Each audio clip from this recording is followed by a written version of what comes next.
Think back to your first ever shiny. It doesn't matter what game it is, you remember where you were, what your target was, and how you reacted to finding it. Now think back to the most recent shiny you caught in Pokemon Scarlet and Violet, if you even can. But if you do, how did you react? Did you gasp, put your hands up to your face, look at the screen in disbelief? Or did you do something more like this? Oh cool, shiny.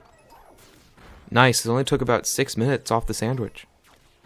Shiny hunting for Pokemon has gone from a grueling task that would take many hours to complete, to something that allows you to find multiple shinies on a daily basis.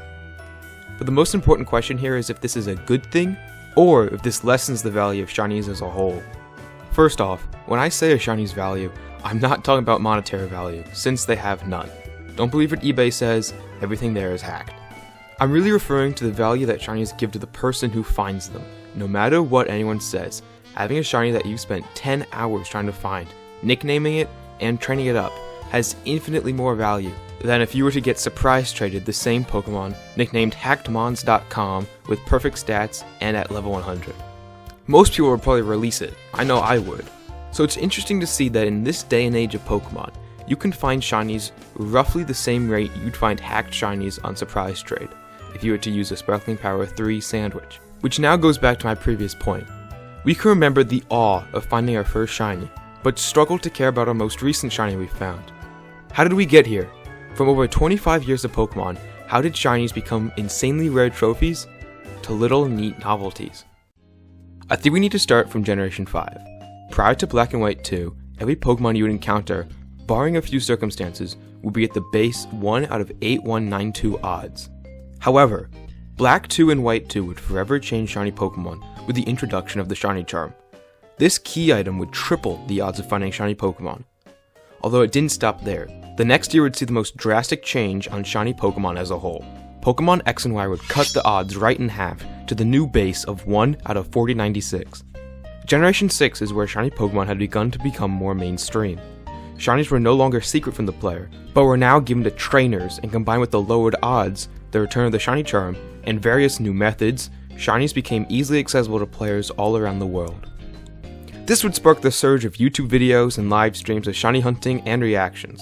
This remained rather consistent for the next couple of games. Sun and Moon had the SOS method, Sword and Shield had the knockout method, and later Dynamax Adventures, but the point where this so-called shiny inflation reached new heights had to be in Pokemon Legends Arceus. In Legends Arceus, a shiny Pokemon could now be spotted in the overworld, and to top it off, it would play a sound to alert the player that a shiny had spawned in-game. With overworld shinies, it was now possible to encounter thousands of Pokemon in just an hour or so. People were now able to find boxes worth of shinies in only a month after the game being released, as all the various odd boosters allowed the odds to be as good as 1 out of 128 in some circumstances during mass outbreaks. That leaves us with where we are today, in Pokemon Scarlet and Violet, where the shiny charm returns and Sparkling Power sandwiches grant players incredibly good odds. However, the shiny sound from Pokemon Legends Arceus does not return, which would have only made shinies easier to find. But I'm often caught being annoyed when I don't find multiple shinies within a 30-minute sandwich.